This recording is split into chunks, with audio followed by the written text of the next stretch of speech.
We're live. Record. Turn that.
Actually, part of the reason why I didn't pick him against Fialho, but I love Fialho. I mean, I've never picked against Fialho, and it's worked so far. Not so bad, you know. Yeah. And Fialho, he's a good and bad fighter. Like he goes out there, pressures forward, lands some huge shots, gets the knockout usually. But if there is that counter puncher like a Jake Matthews, like a Cameron Van Camp, it does tend to get a little bit dangerous when he comes into that range, as we saw Cameron was able to catch him with it. So I'm thinking the same thing possibly could happen here with Cameron possibly catching Nicholas Mota, kind of like he did with Andre Fialho, and kind of how Nicholas Mota got caught against Jim Miller in their fight. So possible TKO win from Cameron here, which on the betting odds is freaking insane. Having Cameron Van Camp at plus 1,000 to win by knockout. I think that's crazy in my opinion, but yeah, submission or TKO. I'm really not too sure how Cameron's going to win this one. It's a tough one. Yeah, I think it's a good one. I like Cameron Van Camp mainly due to his grappling, though, to be honest. Yeah. I think that he's going to grapple Mota. Just be so much bigger than him. I understand in a way why he's the underdog, but I wouldn't line him this wide, or especially as wide as the line opened anyway. Yeah, the only reason I can see him being the underdog is he got knocked out in his last fight. His hands are usually a little bit low, not the best defensive like head movement type of stuff. He has good counters and things like that, but it's always a worry that he might get knocked out. There's also the thing though, Cameron Van Camp did rock Andre Fialho. He did. In that fight. He had him hurt at some point, and I was thinking to myself, like, Van Camp's not even a striker. No. Yeah, well, I think he's more of a grappler wrestler, and he's hurting Fialho on the feet, and I think that was a pretty good look. So hopefully he goes to his grappling in this matchup. I think he will. I think it was a little bit weird that he didn't against Fialho, but yeah. Do you want to move on to the next fight? Yeah. I mean, this fight, we could talk about it all day because it's one of those ones that it's going to be a banger to start the card, but can't wait for that one. It's such a good fight. Oh, yeah. Even if it lasts 20 seconds, it's for sure. Be a good fight. Second one, we got undefeated Javid Basharat. His brother just fought in the Contender Series. Did very good, got the unanimous decision. That's exactly how I see Javid Basharat winning the fight by a unanimous decision. He's the taller, not lengthier striker, but he's the taller guy trying to stay on the outside. Uses kicks and counter Tony Gravely, who's usually looking to come inside, land something big and mix in the takedowns. But I think Javid's wrestling could match up to at least defend and outstrike him to win. Who do you think wins this one? Yeah, before I get into the fight, I'll give a little bit of love to the chat because we've got a few comments there. So a lot of people saying that Mota sucks. A lot of people don't like Mota. They do not like him. Action iffy as well. Just subscribe to your YouTube channel as well, Bert. So there you go. Yeah, thank you. Any action? Yeah. So Blessed Boxer and Sean V aren't too high on Mota. Not at all. I mean, I'm on Van Camp, but. Yeah, Mota's the favourite, a big favourite too, is a weird one. But no, to talk about this fight, as you were just saying, I agree. I think that there's a path to victory for Tony Gravely here. I think this is a big step up in competition for Javid Basharat as well. And to be open and honest, I picked Trevin Jones to beat Javid Basharat because I wasn't sold on the competition that Basharat was fighting before the UFC, even against Aron Carlon, who was 16-0 in Dana White's Contender Series for like 12 of his wins.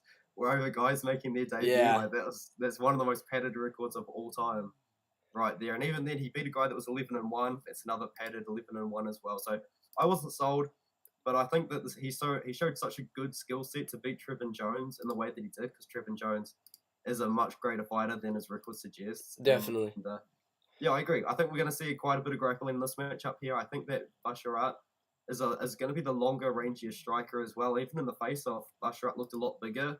Even though Tony Gravely seems to be a pretty well-built guy, Basharat just looked bigger in general, even though he was 4 inches taller as well. Yeah, I like the grappling. The grappling of Javid Basharat? Yeah, I like the grappling of Basharat in this one. I like the wrestling of Gravely, but I like the grappling of Basharat, like the jiu-jitsu.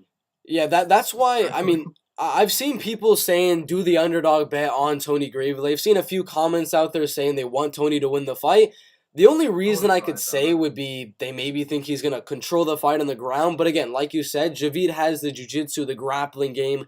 So even if Tony does get the fight to the ground, he has the ability to at least threaten with a submission to get back up on the feet. So I highly doubt Tony's going to control in this one.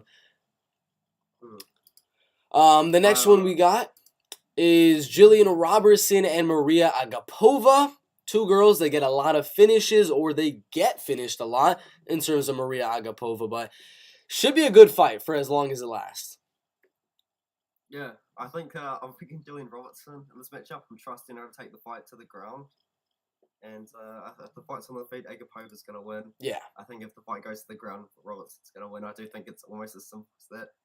I do as well. She's got 7 submission wins, 1 TKO win, which we did see earlier on in her career against Sarah Frota in the second round by TKO. But that's her game plan: take the fight down, get on top, get into a dominant position, get your back and submit you. And Maria Agapova, which does not really have the best cardio, as we saw in her Shayna Dobson fight, who is a losing record fighter that she got TKO'd. I can totally see Jillian taking the fight down pretty easily, getting the submission, but it is, if she gets the submission, she's probably going to win. If she doesn't, well, she's probably going to get pieced up on the feet by Maria Agapova. Just depends on if she can or cannot get that takedown. Yeah, well, for me, it's just that every time Maria Agapova has been taken down in the UFC, she has struggled. Oh, yeah. A lot. I mean, she was finished on the ground by Shanna Dobson, who was Shanna Dobson, I guess. And then Miranda Moroz, when she took Agapova to the ground, she was really able to control her and work to dominant positions without too much issue. And that's what Jillian Robertson is good at, really. That's kind of all she's good at, to be honest. I think she knows it too. She's a great jiu-jitsu player. She's not the best striker in the world. I think she knows that jiu-jitsu is her game, and she does have a lot of wins by submission, which is what you like to see.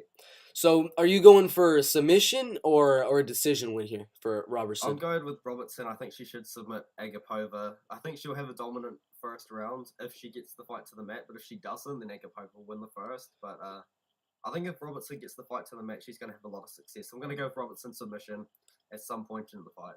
Yeah, that's my prediction as well. Second round submission for Jillian Robertson.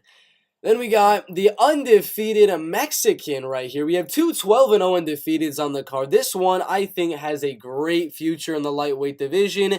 23 years of age, taking on the man that just lost a very close decision to Jordan, the twerker Levitt, in their fight. So this should be a good one. My prediction for this one, I think Zell Hoover is too good of a striker, and he has very underrated grappling that I think will help him keep the fight on the feet. I'm going to go Zell Hoover decision. What about you? I've got Zell Hoover decision as well. I think Ogden's going to be too tough to get knocked out. I'm seeing a couple of people say Zell Hoover KO. I think Zell Hoover's going to win the fight. I think he's going to look great, but I don't think he's going to get the KO over Ogden, who is a great player. He's got a black belt in jiu-jitsu, to my understanding, and he looked all right on the ground against Jordan Levitt, fought him to a split decision, but on the feet, Jordan Levitt really won the fight by throwing not a lot. So I don't like that from Trey Ogden. I think Daniel Hoover is the much better striker in this matchup. And his win over Lucas Almeida has aged very well. Lucas Almeida since defeated a pretty good guy on the regional scene, got signed to the UFC, and then won his UFC debut by third round KO over an opponent whose name has just slipped my mind. Mike Trizano? Sorry? Mike Trizano. That's the one. Yeah, I think Daniel Hoover is going to look great. And the reason why he's taken about a year off since getting signed is he was actually studying at the time, so he's actually completed a degree in something, and now I think he's going to be a lot more focused on fighting instead of fighting and studying at once. He's going to be fighting, not fighting and studying, so I think he's going to be pretty committed.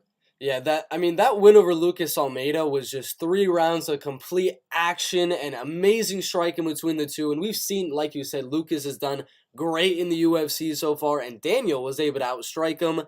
Like you said, Jordan Levitt, of all people, was able to outstrike Trey Ogden here. All Daniel has to do is keep the fight on the feet, and he's going to win the fight. Like, it is that simple. So I agree. Zell Hoover striking to a decision.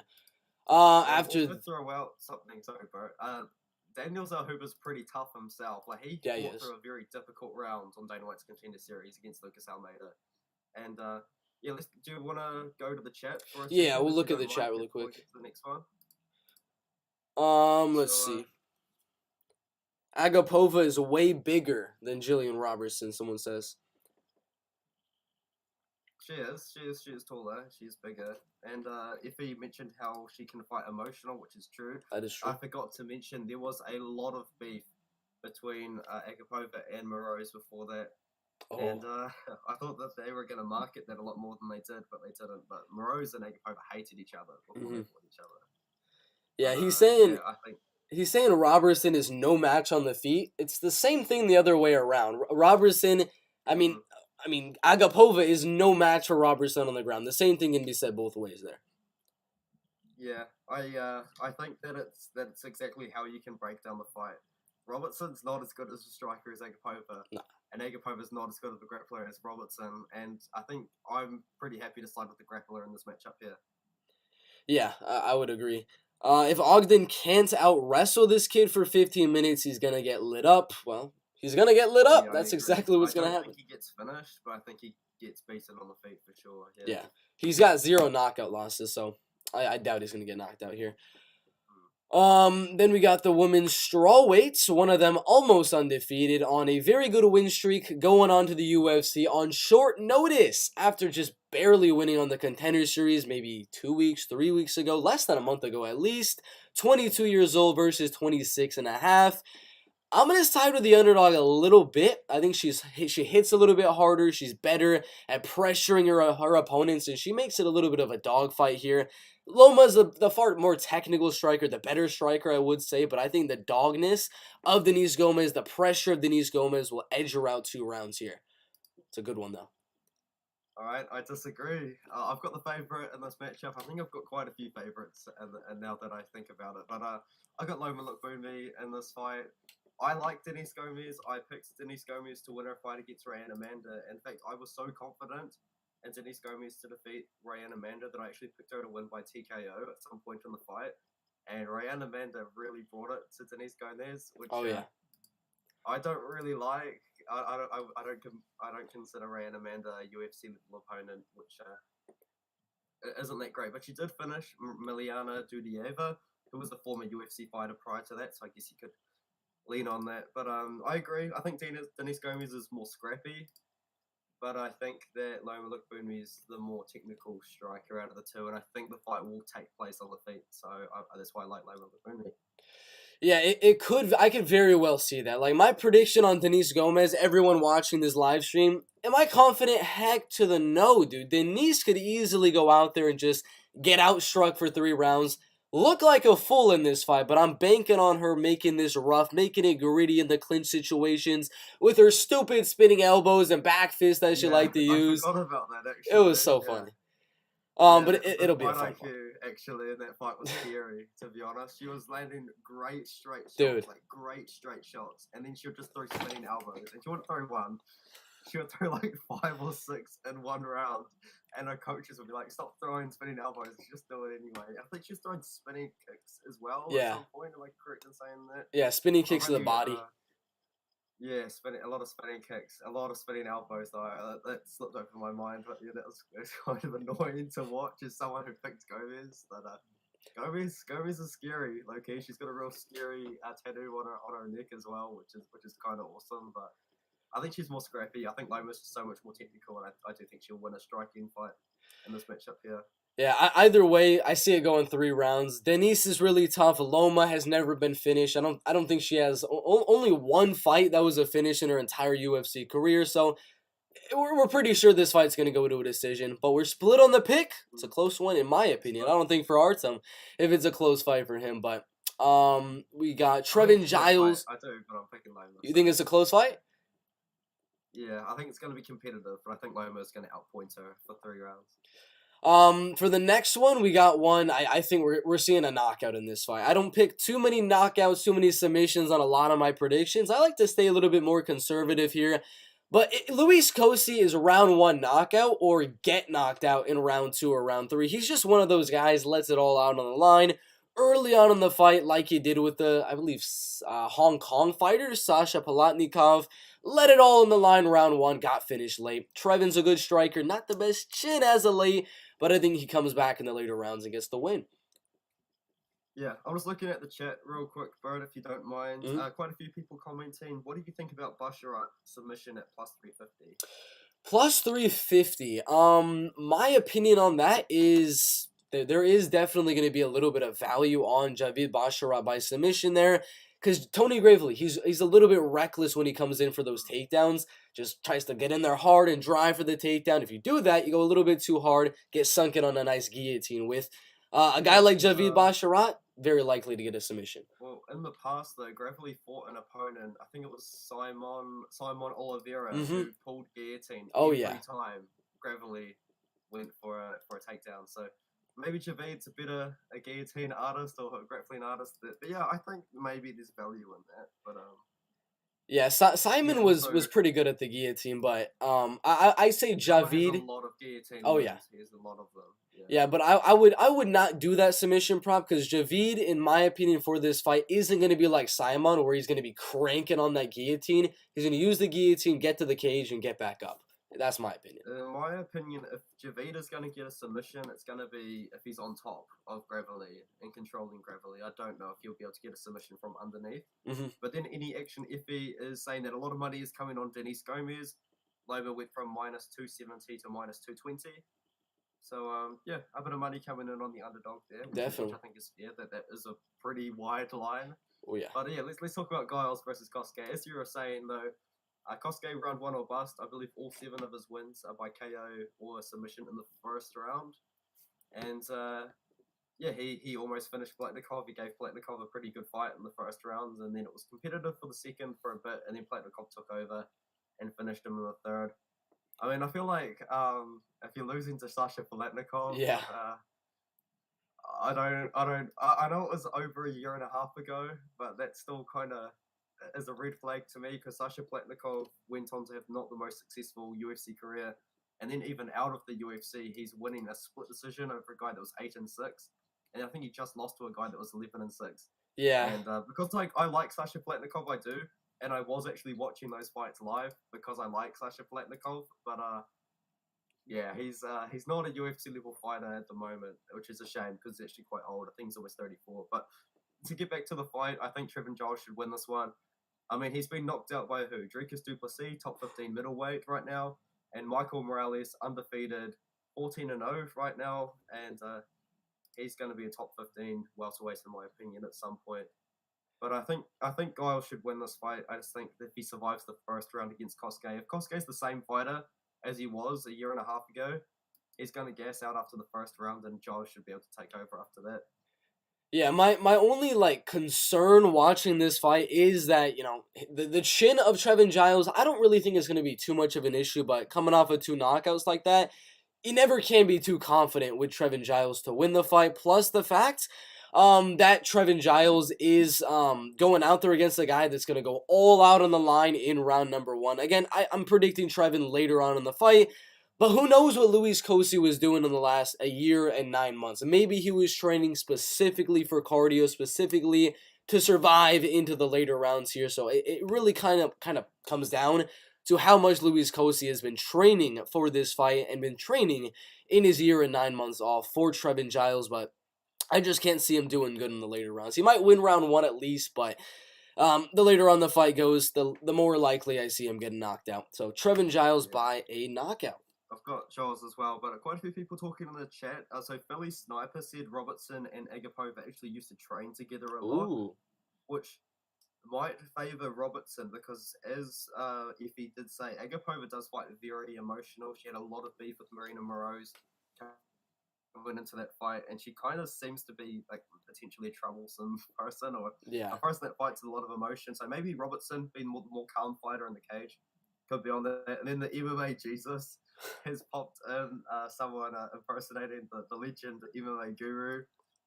I love MMA Guru, not gonna lie. I love his videos. I think he's hilarious. But and then Bananas and Grapes, who I've seen in my comments quite a bit, saying Cosey is round 1 or bust. I do agree. Oh yeah. Then Sonic Boom 717 is enjoying our picks. So thank you for that comment there, Sonic. Thank you so much. What's the next fight we got? We got the grapplers here, Pat Sabatini and Damon Jackson.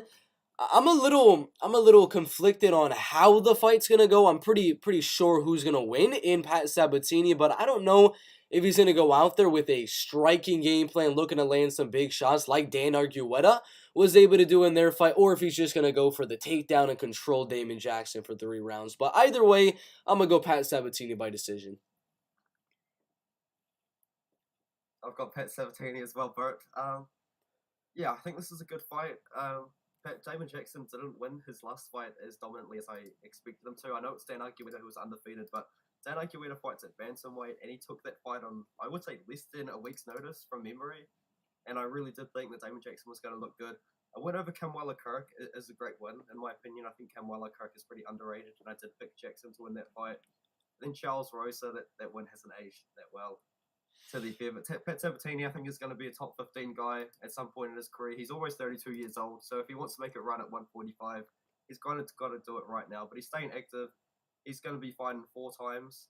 This is his 4th fight in a year. Sorry, is what I was going to say. And he's just been great competition.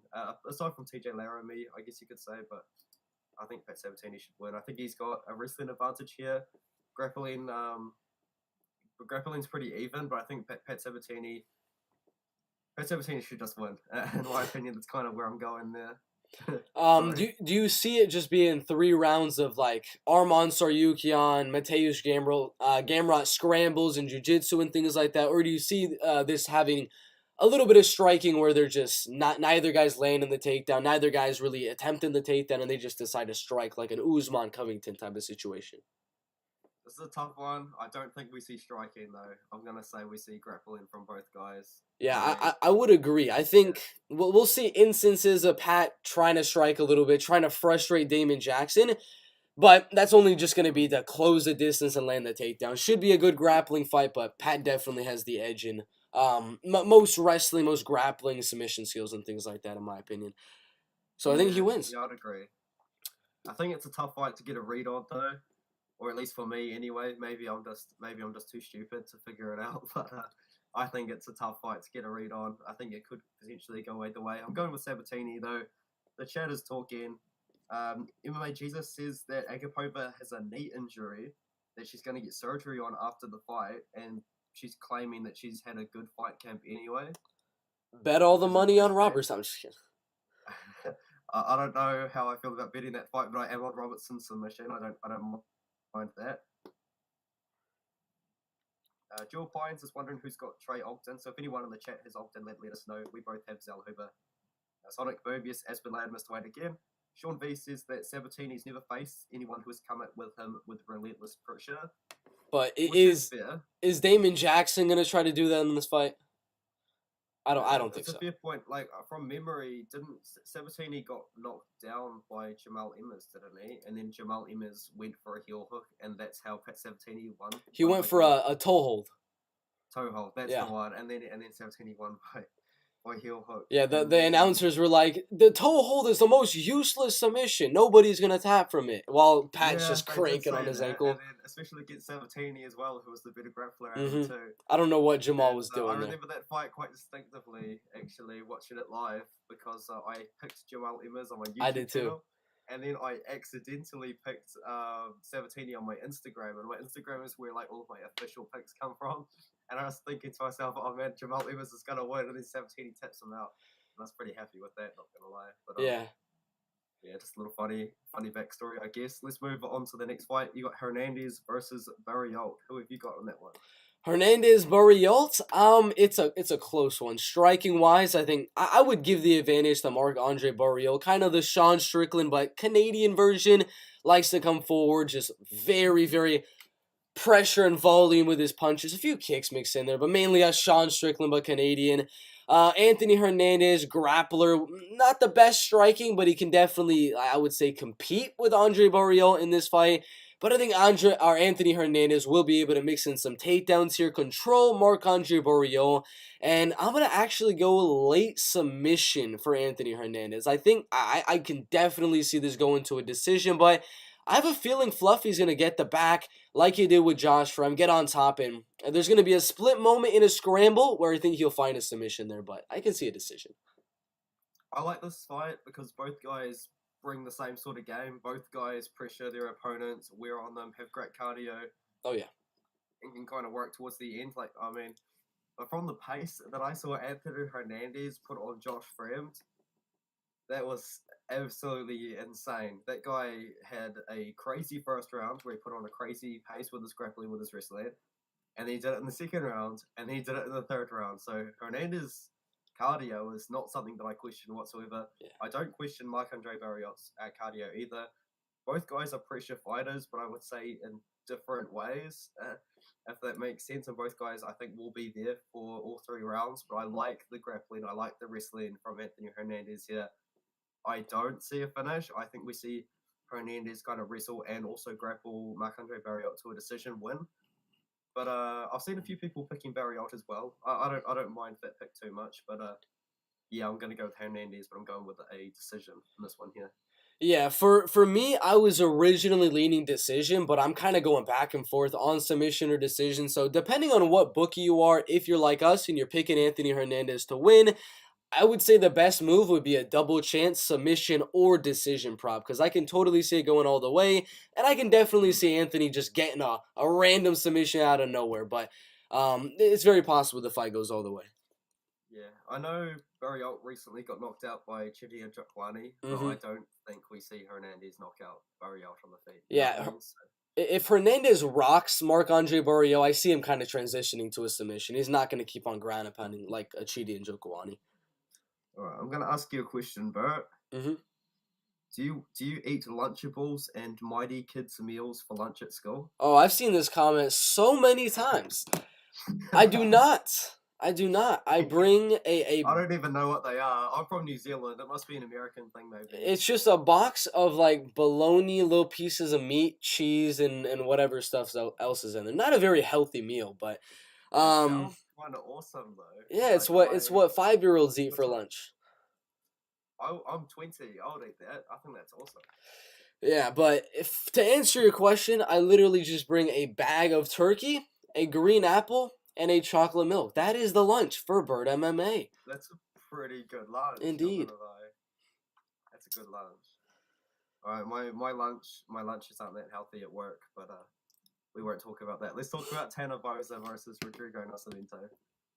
All right, so this one is, I mean, a lot of people like to go out there and say, oh, Tanner Boser is going to be the striker here, trying to strike for 3 rounds to get the win, which I agree that would be the best path to victory, the most likely path that Tanner would take to win this fight. But I was researching a little earlier. I believe both guys have purple belts in Brazilian Jiu-Jitsu or blue belts, something like that. I know they're on the same rank.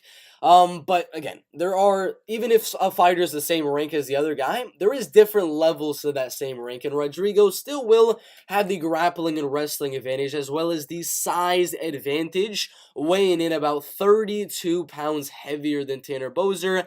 It all comes down to, can Tanner keep the fight on the feet? I think he will. I think he wins late in the second round and gets the TKO. Oh, sorry, I'm reading the chat. It's quite hilarious. I was gonna mention that you're getting bullied, Bert.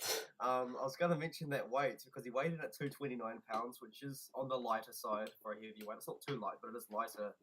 And Tanner Boser against OSP weighed in at 240 pounds. Yeah. Weighed in at 240 pounds against Ali Latifi. But then he weighed in at, I think, 232.5 against Andrei Arlovski. So he has been at this weight before. Because I was going to mention, maybe if Tanner Boser keeps losing weight, we could see him at 205. But I think he's got a much higher ceiling at heavyweight. And I think that Tanner Boser in the striking, I do think that Tanner Boser is the better striker. But I do think Nascimento is the better grappler. I think that's probably a pretty fair statement to say. But Nascimento is a lot bigger. I mean, he's 261 pounds. I mean, they're both around the same height.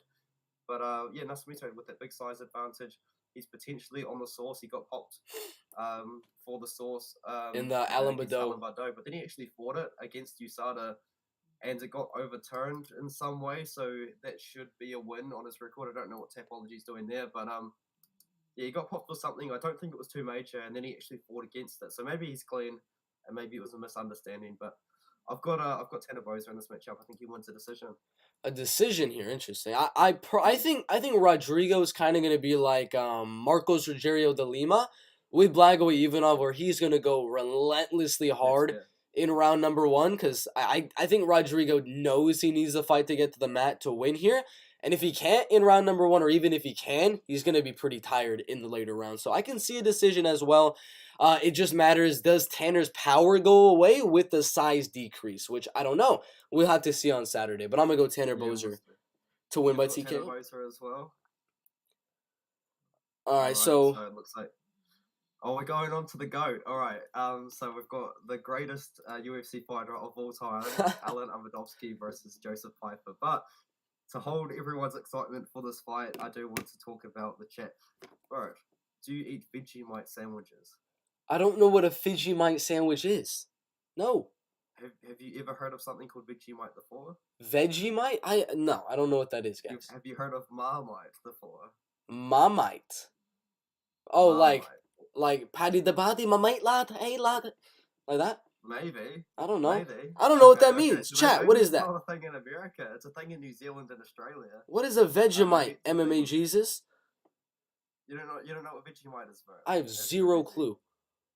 It doesn't taste amazing, to be fair. It sounds like it. It's vegetable mite. I do not want to eat that. And yeah, okay. Nascimento didn't test positive for steroids. It was Adderall. Okay, well, I know that he Adderall? fought whatever it was that he popped for. He fought against it, and he won the case, so it should be overturned to a win for him. And then Tanner said he's coming off an injury. Says Effie, which is pretty normal for Tanner. He's always getting injured, that cheeky boy. And then yeah, Boser says he gives him a pass. How is there only 21 in here? Bert's chat night before the fights. Well, I know, Bert. I mean, honestly, Bert, you've got a lot more viewers than I would on my channel, so that's always a good thing. But yeah, let's talk about the GOATs. let's talk about the GOAT. Let's talk about him. All right, what do you think about Amadovsky? I think he is probably the best striker in UFC history. The man has crazy power in his own chin. I mean, he hits his opponent's gloves so hard with his chins, man. I'm surprised their fingers don't break on every punch that lands on the unconscious greatest of all time, Alan Amadovsky. But yeah, I got Alan Amadovsky. Round 1, knockout with his own chin. You got some units on that, Bert? I do. Plus 1,000, Alan Amadovsky, chin KO round 2. We're talking big money. Oh yeah. On Amadovsky, are we, Bert? I'm putting him in all my parlays. It's so crazy that Amadovsky's had such a bad UFC run though, because if you actually look at his record, like he padded it quite a bit. But in his second ever fight, when he was 1-0, he beat a guy that was 4-0, which is a pretty good win to be fair. And then he beat Will Fleury by knockout in the first rounds for Bellator. And Will Fleury has gone on to be somewhat of a good prospect for Ireland. He's on a 4-fight win streak right now. He's in the PFL next year, I believe. So he's knocked out that guy who's in the PFL next year, and he knocked out a guy called Ibrahim Manet, who was 7-1 at the time, who didn't have a lot of success after that. But he's got 2 first-round KO wins in Bellator, coming to the UFC, got obliterated by Jotko, knocked out by John Phillips in 14 seconds. Oh, 14 seconds. Oh, same difference. And then he was booked against Yao Zhong Hu. And believe it or not, I actually was picking Yao Zhong Hu to win that fight, and I'm so sad it never happened. Yao Zhong Hu at the time was 3-2. Alan Amadovsky was 8-2, and I was picking Yao Zhong Hu to win that fight, and I'm so upset it never happened. Those were the 2 greatest fighters in the UFC at the time. I don't know why they didn't do it. Exactly. Yao Zhong Hu's not even in the UFC anymore. I don't think he's fought since. Well, maybe they'll fight after Amadovsky gets cut.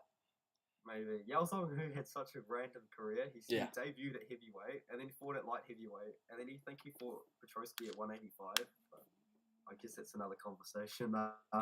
We're getting a little bit sidetracked, but I was going to say that I think after he got knocked out by John Phillips, I think the UFC were just like, let's just feed him to up-and-coming guys. So they fed him to Joseph Holmes, who was coming off a loss in his debut. He got knocked around a little bit on the feet and then choked out. And now he's fighting Joseph Pifer making his debut. And I think this is like a big thank you from the UFC to Joe Pifer for saving week number 1 of Dana White's Contender Series, because that was a terrible week. Nothing really happened. There were a lot of decisions. It wasn't the most exciting fight night at all. Joe Pifer comes in here, has a crazy good attitude, puts on a great fight, knocks out Ozzy Diaz unconscious in the second round. And UFC signed him. They gave him front row tickets to the pay-per-view that was coming up. They announced this fight on that pay-per-view as well. It was a pretty big deal. No one knew who Joseph Pifer was, so the crowd didn't go too crazy. Yeah. But the point is, they're making a big deal out of this debut, and I think he's going to shine. I think he's going to knock out Amadovsky. Amadovsky's probably got some of the worst striking defense I've ever seen. But Pifer's also got a massive wrestling and grappling advantage. I wouldn't be too surprised if Pifer just shoots against Alan Amadovsky in the first 20 seconds of the fight, works for a couple of minutes and gets a first round submission either. Yeah, But this is one where I've seen pretty much every prediction channel going out there like Joseph Pifer KO round 1, Joseph Pifer KO round 2.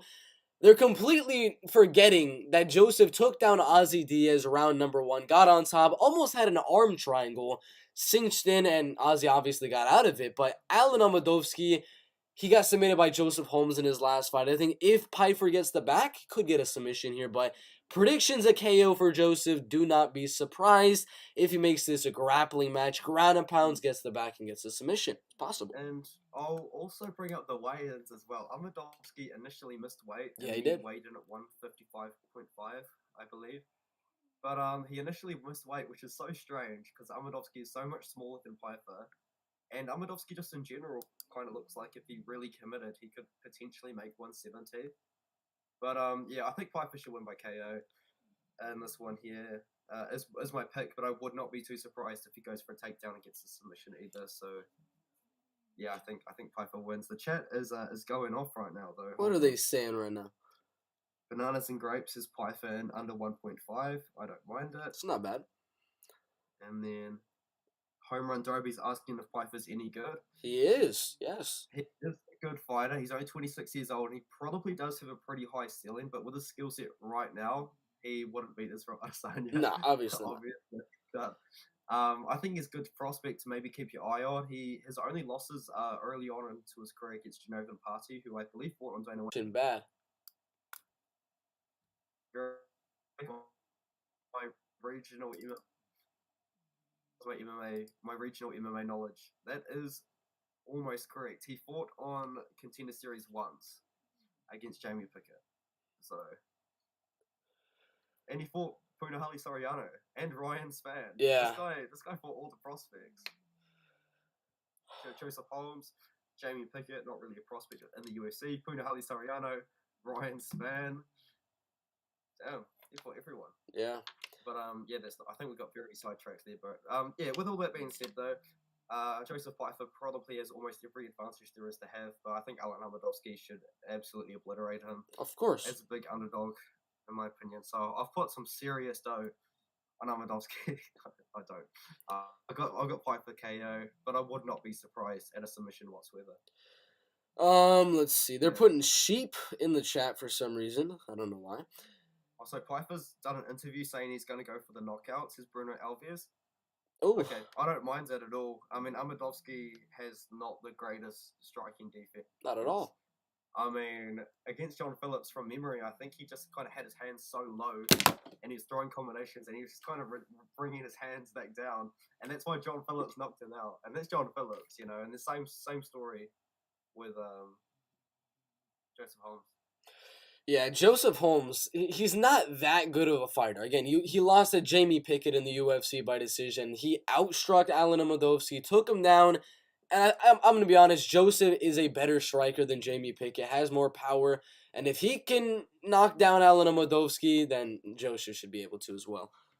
That might even be the next fight. You might see Joe Pifer fight against Jamie Pickett. No, that wouldn't make sense because Jamie Pickett just got knocked out. You have to take time off. Maybe you see Joe Pifer versus Dennis Tialula next, potentially. Possibly. Next fight. But this is live Nabi MMA, and Igor Ramos' Pifer made Party look pretty good. I think Party's low-key underrated. I mean, as we just said, he fought Ryan Spann, Punahele Soriano, Jamie Pickett on Dana White's Contender Series, Joe Pifer. That's 4 UFC fighters in his 6 losses. I mean, I don't think that's too bad, low-key, but Bananas and Grapes, if Amadovsky loses this fight, there's no way he's getting back in the UFC for sure. No, he's the GOAT. They need to keep him in the UFC. He's going to move up to heavyweight and knock out Ngannou round 1. Sean says if you lose to Pickett, that's when you know you suck. I don't disagree. I'm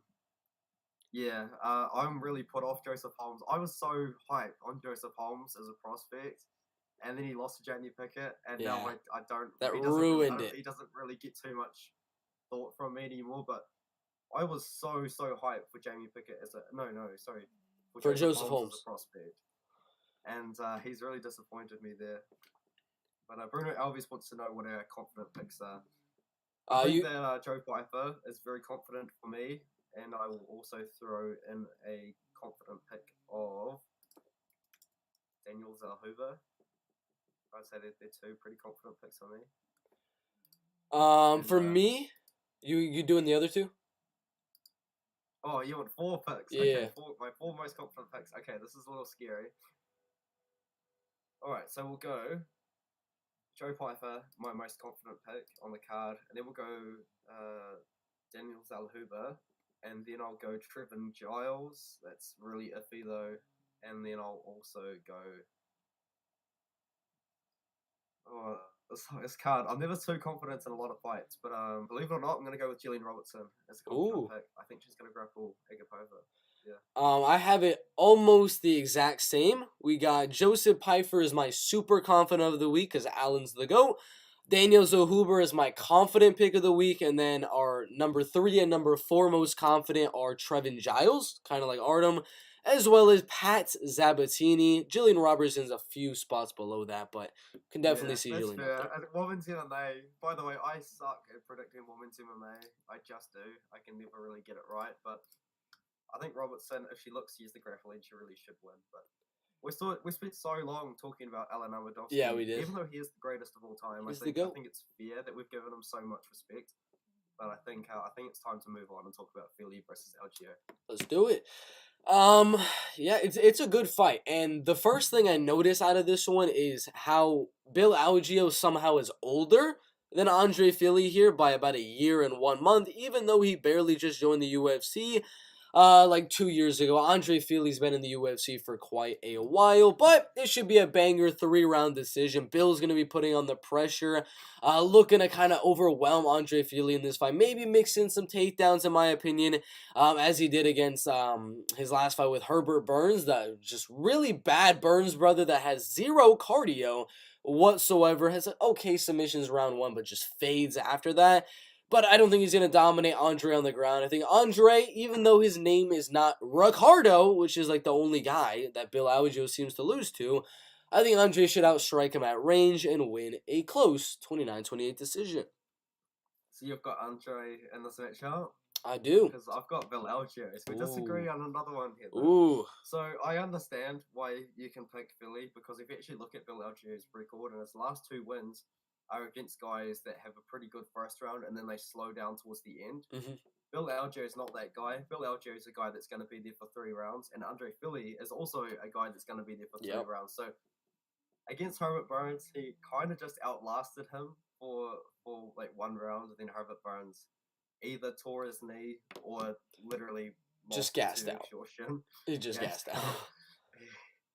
Either of those two, I think he gassed. I think it might be a combination of both, but yeah, and then the same sort of thing with Johnson Brito. Brito had a good start and then he slowed down towards the end. I guess MMA math is like, oh, Brito knocked out Fili recently, but it doesn't work like that. It's different style matchups. Bill Algeo is going to be there for 3 rounds. Andre Fili's going to be there for 3 rounds. And I guess if you like Fili's game more than Algeo, then Fili's a pretty good pick in my opinion. But Algeo is the slight underdog. I've got another underdog on this card. I guess I don't really have too many underdogs, but yeah, I like Algeo. I just like how he's looked recently. Fili coming off a KO loss as well. It's a little bit too hard, a little bit difficult to kind of side with that. But I think the fight goes 3 rounds, and both guys look good in the 3rd round, as they usually always do. I think they've both got good cardio. Yeah, it's one that it's gonna come down to those like 2 or 3 random moments in every single round, because I kind of see them going tit for tat. For most of the fight, and it's just going to come down to if Bill Algeo can land a good combination, if Andre Fili can land a good combination to kind of wow the judges a little bit. It's going to come down to really small moments, because it's going to be close on the strikes. I think it's competitive, and I think it's competitive throughout round 1 and 3. I don't think either guy is going to slow down. Both guys are guys that are going to be there for 3 rounds. Bill Algeo recently has only beaten guys that are only really there for the first round or 2. And then, in the case of Herbert Burns, the first minute and a half. But, yeah, I like Algeo to win a decision in this one here. But it's not a fight that I'll be throwing money on. Me neither. A money line on either guy. Heck no am I putting money on this fight. The comments right here, they're trying to make parlays with our confident picks right now. Do not be parlaying Trevin Giles, in my opinion. Do not be parlaying Other guy like Daniel Hoover is a confident pick of mine, but his odds are so crazy right now. He's at like -400 at the moment. If you're asking for parlays, these are not going to be the parlay pieces. Their odds are pretty crazy at this moment in time. So, Bert, so when you go to school and you eat your lunch, do you eat hot dog Lunchables? I do not. Again, I've never purchased a Lunchable in my life. I eat a bag of turkey, Dude, a green I just apple, and googled a this. chocolate milk. Why are you so defensive about this, Bert? These look amazing. Because my chocolate milk is my chocolate milk. That's all I drink. I love chocolate milk as well. What brand chocolate milk are we eating though? Fairlife chocolate milk, the goat, just like Alan Amadovsky. Hold on, there's not in New Zealand. Let's have a look. Fairlife chocolate milk. I like Jillian, a little iffy about Giles. Jillian's a good pick in my opinion. She's far, far superior in grappling, far, far inferior in striking. It's one of those ones, but you're iffy about Giles. I see it, dude. He's got that chin, and his opponent has that first round finishing ability, but Giles should win that one. My mom drops off Mighty Meals. What is that? What is a Mighty Meal? What's a Mighty Meal? What is this? Who's eating Mighty Meals? I don't know what that is, man.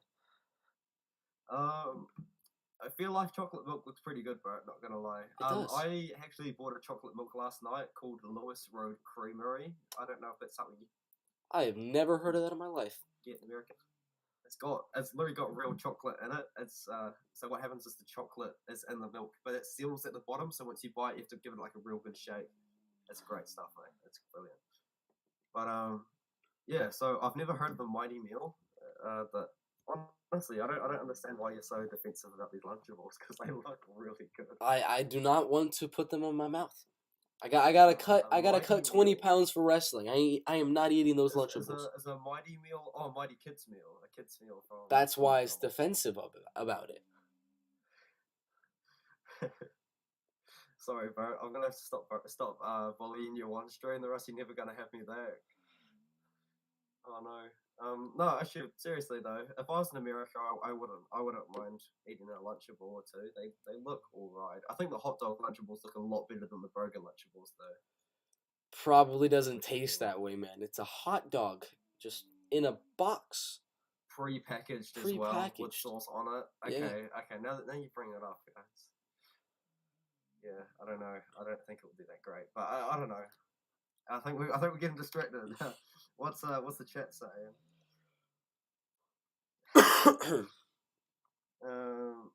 Andre Fili's in a band called Born Breach. I've heard Andre Fili's rap song, and I don't think it's as bad as everyone says it is.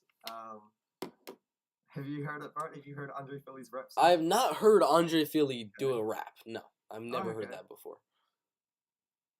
Do you think Sabatini is parlay worthy, Bert?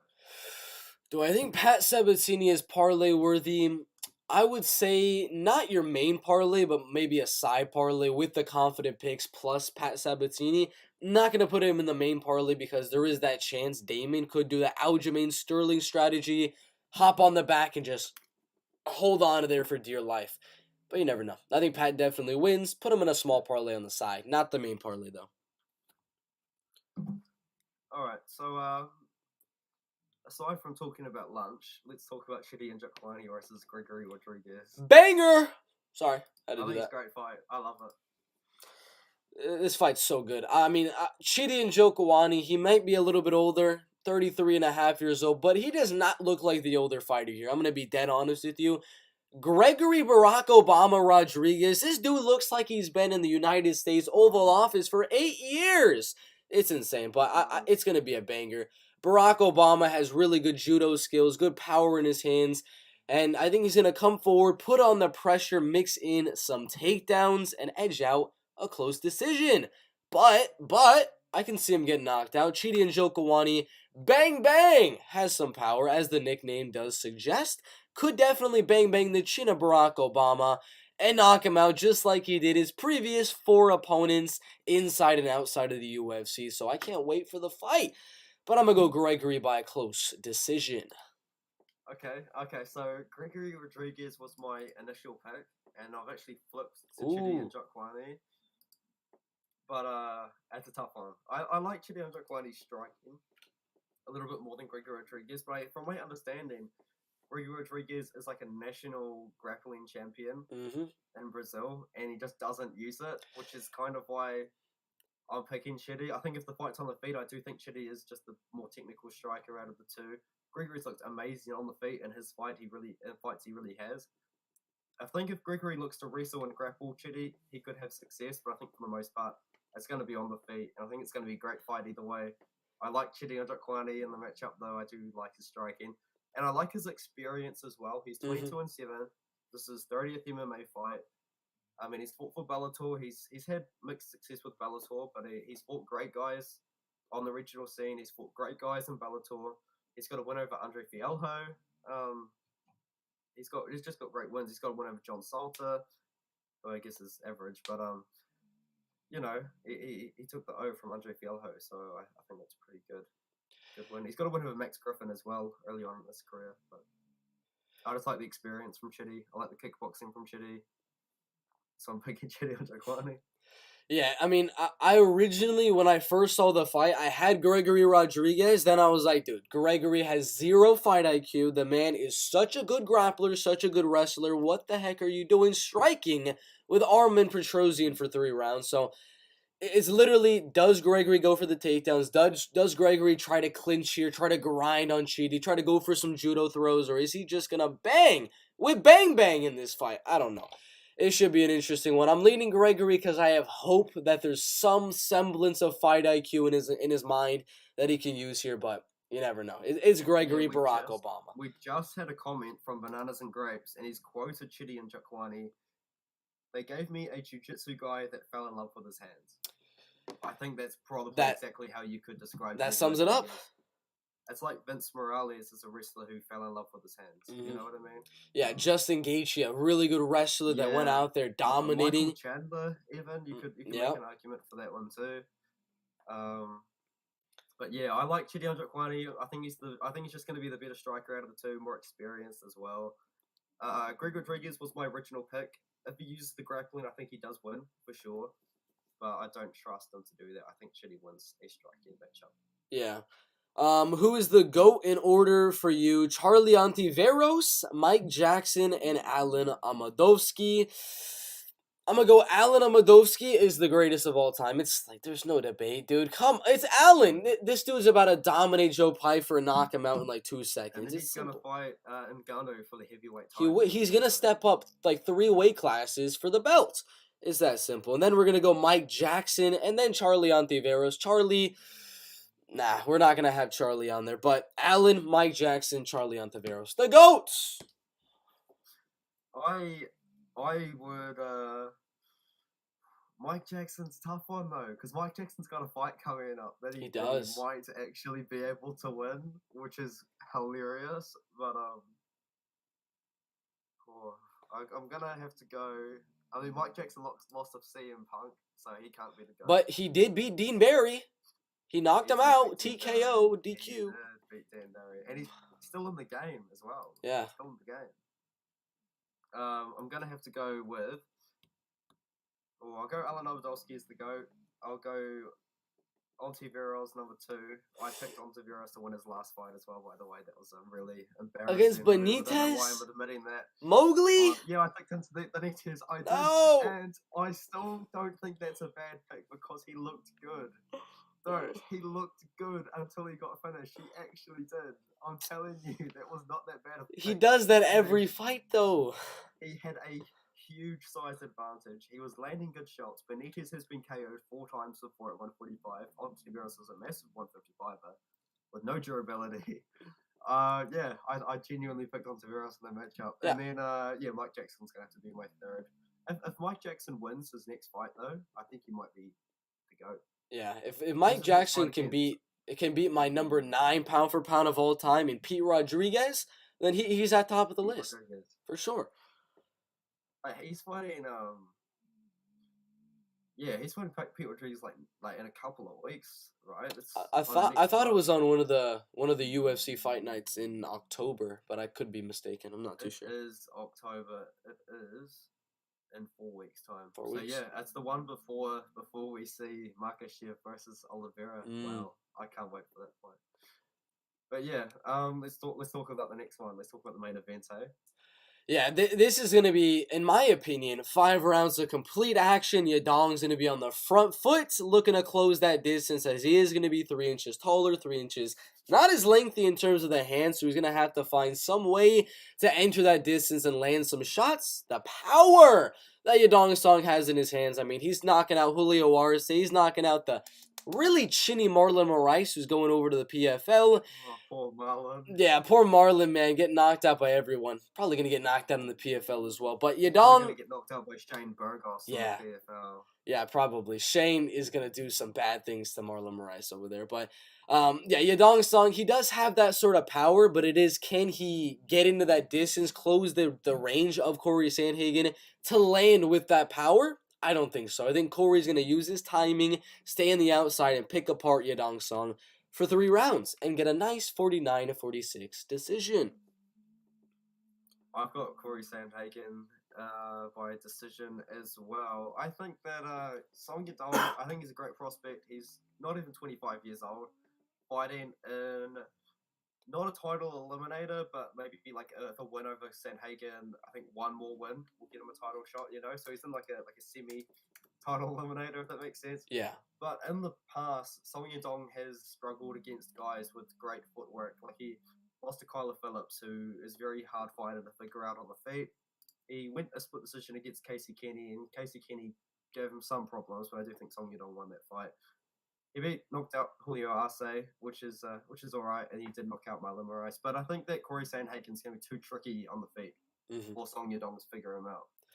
Yeah, it's not as much of a like Dominic Cruz type of puzzle for the bantamweights in Corey Sandhagen, but he's still a tricky fighter to figure out.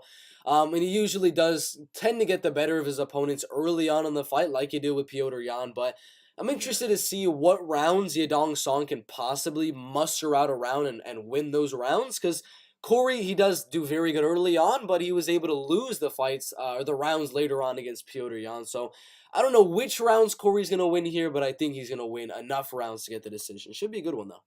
I think we're going to see Song Yadong chasing Corey Sandhagen around the cage for probably most of the fight. I think Song Yadong's going to be the one pushing forward, but I think Corey Sandhagen's going to be picking him apart from range. He's got a little bit of a reach advantage, 3 inches, somewhat significant at 135, and he's also a lot taller as well.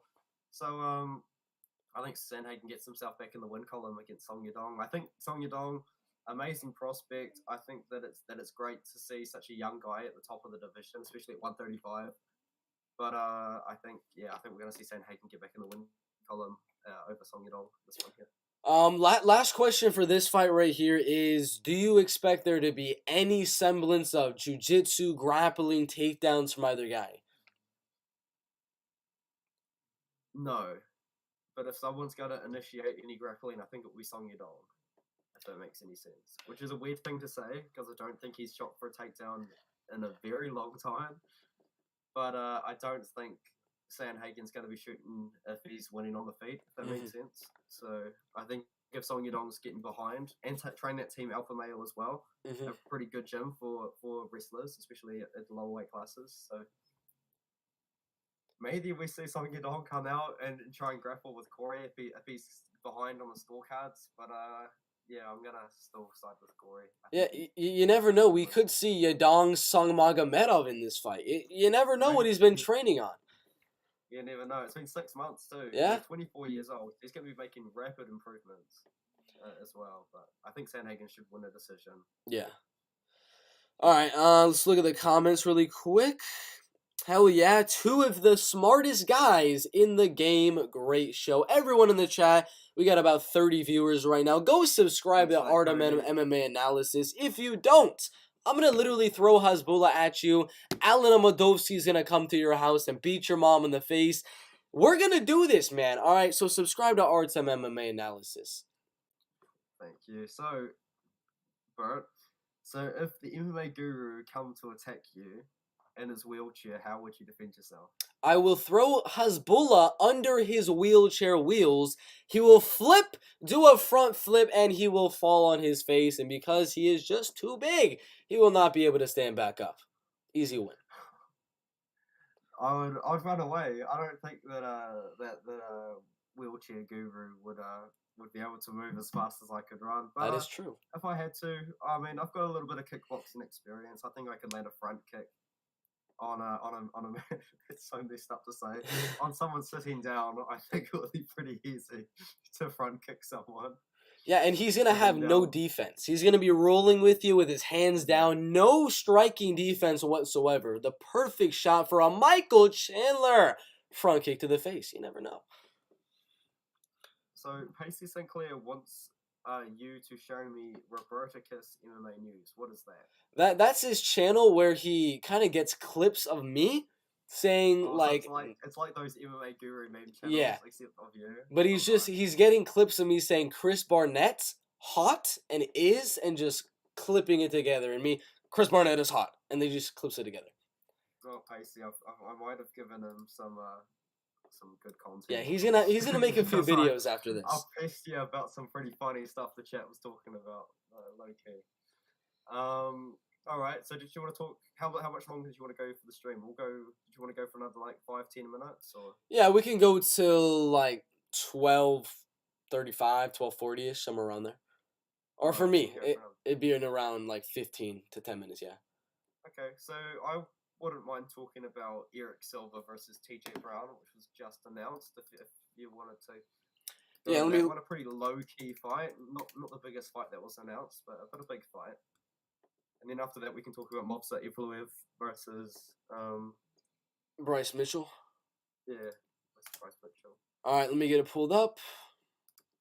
Bryce. What is Bryce Mitchell? Oh, Thug Nasty. I was trying to remember his nickname. I've heard that name, Jordan. All right, so Eric Silva fight first. Yeah, I want to talk about that one first, if you don't mind. All right, I got it pulled up. Oh, Jordan Burroughs. He's a wrestler, but he's not. Jordan Burroughs is a wrestler, but he's not fought in MMA yet. Is that correct, Philly Cypher? Oh, do not say Pacey Sinclair's comments. He's gonna make you say something. Oh, he hasn't said anything. I can't see it. Wait, Bert. So I'm doing a live show with Blood Money MMA Bets and Johnny K Picks. Cody's just invited you to that live show in the chat if you'd be interested in that one. For when? UFC 280. 280. So next month. Yeah, I'll be down. All right. You're in, Bert. Indeed. Yeah, let's talk about Eric Silva versus TJ Brown. But yeah, no. Send him a DM, Blood Money, and we'll get all that set up, eh? But yeah, Eric Silva. The first thing that I was surprised about when this fight was announced was how old Eric Silva was. Yeah. When this guy made his debut on Dana White's Contender Series, I had a source.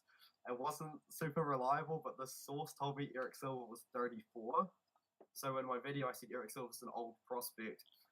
He's 34 years old, and then it turns out this guy is almost 36, making his debut. So he's a lot old. I wouldn't say he's a prospect anymore. I'd say he's just making a very late MMA run. But I would say for a good thing for Eric Silva at the age of 36, it's not like he's had 30 fights. You know what I mean? He's still relatively green in MMA, and it's not like he's taken a lot of damage in his career either. He's winning a lot of fights by submission pretty early on. Absolutely destroyed Anvar Boynazarov, who I think had a 80 wins to 10 losses kickboxing record. Is that correct? Yeah, he was Giga Chikadze's first loss or something in kickboxing.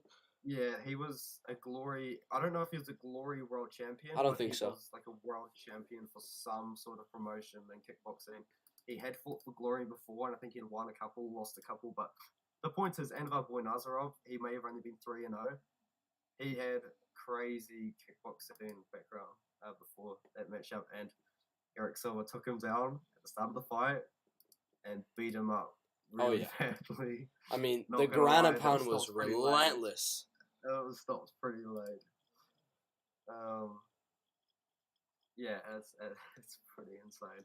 But before that, he was submitting really good levels of competition on the regional scene. Like I can't fault the competition he's been beaten, and I think that he's going to look good in the UFC if he can get through TJ Brown. So I think it's a grappler versus wrestler matchup. Do you have any thoughts on it? My only thoughts are, who is the better striker? I know you probably researched the fight a little bit more than I have.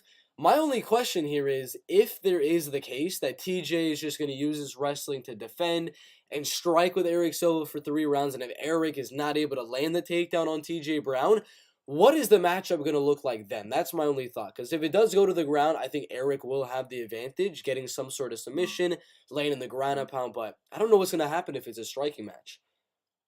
I'm just going to say it now. I am going to pick Eric Silva to win by submission. My computer's just frozen, sorry. But he's on a massive first round finish streak. Oh, yeah. He's on a 1, 2, 3, 4 rear nakeds in a row. Streak. Four of them rear naked chokes in a row. This guy's getting takedowns and he's getting to the ground. I think TJ Brown's going to defend a couple of Eric Silva's takedowns. Yeah. And I think if it does take place on the feet, I would say TJ Brown's probably the better striker. I can't imagine Eric Silva trading striking too much if he's getting submission so easily. And even then, it's not like you can see a lot of striking out of his fights because he is getting these submissions so quickly. But I think if it gets to the mat, TJ Brown, he showed really bad fight IQ against Shaylan Nuerdanbieke, which is a little bit of red flag. I think Eric Silva, if he gets him down, he can get a finish. So I will be picking Silva by submission in this matchup. Yeah, that'll be my prediction as well. Shaylan Nuerdanbieke was able to get a lot of takedowns on him. If Eric does get the takedowns, his ground and pound against Anvar Boynazarov, it was so devastating. I can't imagine TJ not resisting the urge to turn away and try to get back up on the feet, leaving his back exposed, rear naked incoming for Eric Silva. Yeah, so now let's talk about a much, much more exciting fight. Oh, yeah. In my opinion, Movsar Evloev versus Bryce Mitchell has been announced for UFC Fight Night in November. And it looks like it's going to be 3 rounds. And Sadly, to make it even worse, this card is actually looking incredible, and it's going to be in the Apex. No fans. Wow. That is not good. You've got Marina Rodrigues versus Amanda Lemos on that card. Mm-hmm. And it's not, and it's going to be in the Apex. You've got Tagir Ulanbekov versus Nate Maness on that card, and it's in the Apex. Some like returning. Yeah, you have like the best female MMA fight that you can possibly dream up, and is not in front of a crowd. You got the 2 undefeated featherweights going at it, 2 of which the winner of it is probably going to be the guy I see giving Alexander Volkanovski probably one of his toughest tests yet.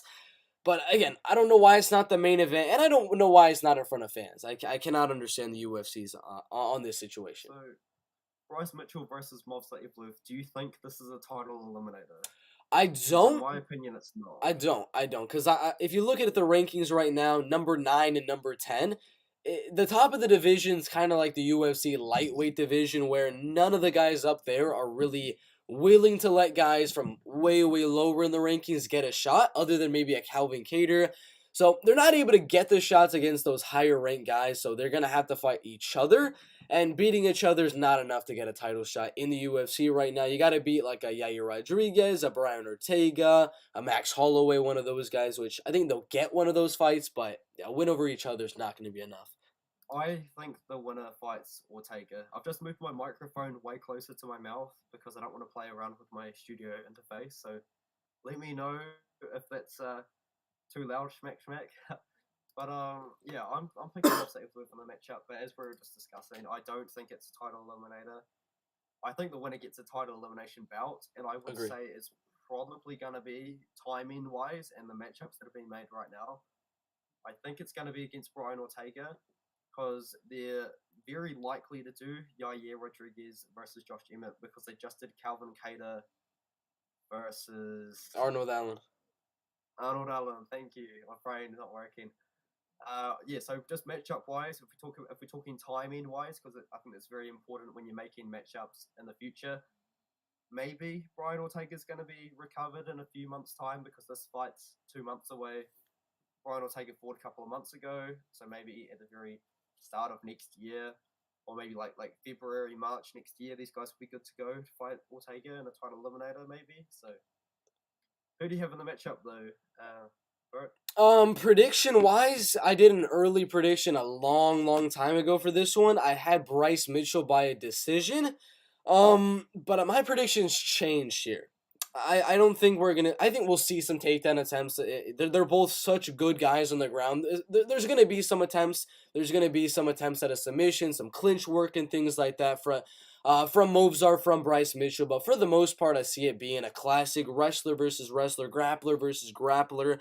That turns into striking versus striking. But I do give Movzar Evloev the slight volume advantage. I think he's gonna land more with the bottom half of his body with the kicks and with the knees. I think the boxing will be even, but I'm going to lean Movzar to get the edge and win 2-1 and fight Brian Ortega probably in 2023. Yeah, I think I agree. I've got Movzar Evloev. I think he's the better striker, but Bryce Mitchell just looked really good on the feet against Edson Barboza. But I think that might have been because Edson Barboza fed the takedown so much. Mm-hmm. By the way, I picked Edson Barboza in that matchup actually. Just because I wasn't sold on Bryce Mitchell at the time. But now I am. I still like Movzar Evloev in the matchup though. Both guys though, they're great. They're just great grapplers, you know, and they both really could pose the champion Volkanovski some problems because the only times we've really seen Volk in massive trouble, like fight-ending trouble, was those submission attempts from Ortega. But to be fair, both of these guys don't have a lot of finishing ability as of recent. Movzar Evloev, his last 5 fights, he's won them all by decision. Bryce Mitchell, his last 5 fights, 4 of them by decision, and then 1 of them by that crazy submission win over Matt Sales. The twister submission? Yeah, twister submission. That's why I was hoping they're gonna do Mitchell versus Chan Sung Jung and give Movzar like a number 6, number 5 in the division because I wanted to see twister. But I guess not. I didn't want to see that. I don't want to see Chan Sung Jung lose. I wanted to see it. I think maybe Chan Sung Jung should maybe retire, maybe. But yeah, I didn't want to see Mitchell beat up another aging veteran like he did to Edson Barboza. Yeah, but you got to give Bryce the step up because what is gonna happen from number 9 versus number 10? Nothing. The rankings are gonna move. And then he just called me Jake Collier. Oh no. Oh gosh. Jake Collier twice. No. Oof. That's bad. Anyway, as you were saying, sorry Bert, I just completely interrupted you. Why would he call you? You don't even look like Jake Collier, man. Jake Collier. I would much rather be called Andre Fili than Jake Collier. That's true. Did he call me Andre Fili? No. I do have a massive double chin though, but that is because I've actually got this huge scar. Oh, dang. Yeah. Could be in a Marvel movie as like the green dude underwater. Yeah, I don't know. I mean, I've just got this mess. I've had a big jaw surgery. But anyway, that's not the point of the video, of the stream. We're talking about Movzar Evloev versus Mitchell being sidetracked so many times. He said middleweight Collier. He's giving you some credit. That's not so bad. That's not so bad, Anthony. Oh, that's so funny. Yeah, I think we both got Evloev for that one. Let's talk about Kattar then, if we're going to talk about Calvin Kattar, his matchup. What do you think of that fight? Calvin Kattar, Arnold Allen. It's one of those where you got one guy that has been in 5-round fights, went in there with the best at his time, the second best, in Max Holloway at the time, and he did not very well, but it did show that he does have the cardio to go the full 5 rounds and not gas out like a Giga Chikadze, which he was able to capitalize on in those later rounds, even with some takedowns, which I didn't really expect.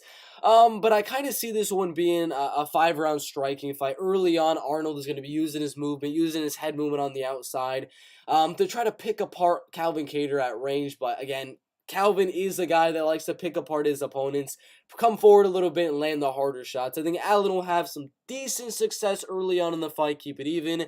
But as the fight does go later on, round 4, round 5, round 3, that's where Calvin's really going to get the edge on Arnold Allen. So I can see possibly a finish, but Allen is a tough guy, and I think he'll survive. Calvin by decision. Yeah. Now that we're talking about big featherweight matchups, I'm wondering why has an interim title fight not been booked yet? Because it's literally Josh Emmett versus Yair.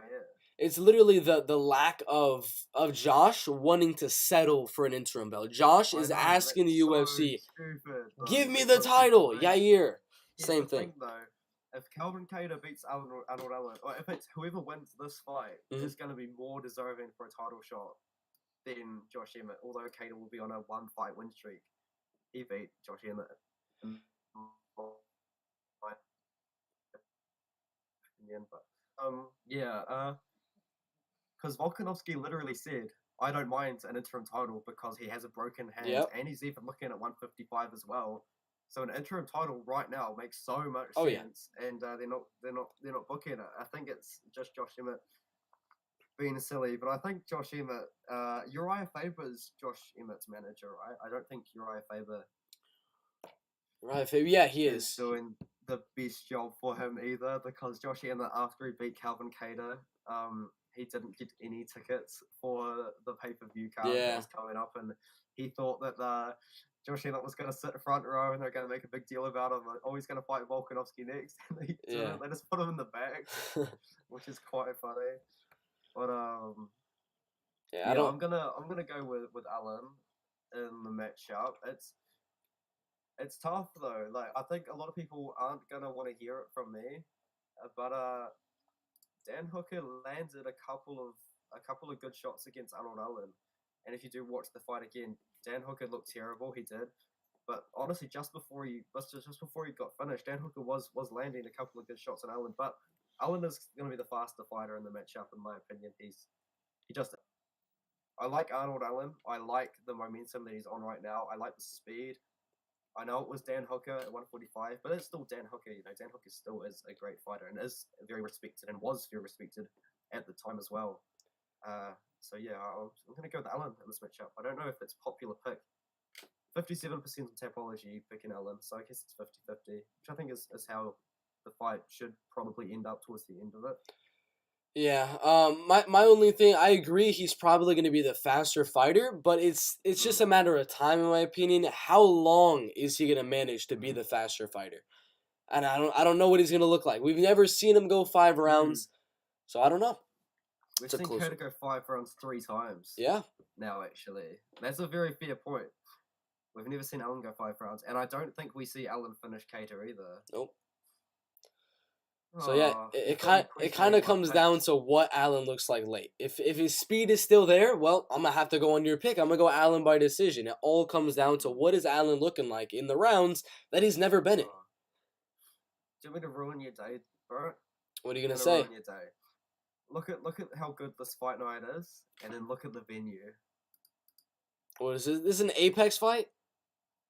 Oh gosh. This is an Apex fight. Barbosa, Edson. Boser versus Ilya Taforia. Oh no. Jacoby versus Roundtree. Versus Roundtree. Just as we were saying that, you've got the GOAT Ramanda Lidze. Oh, this card is a banger. This is a good card. Josh Freeman versus Trishan Gore.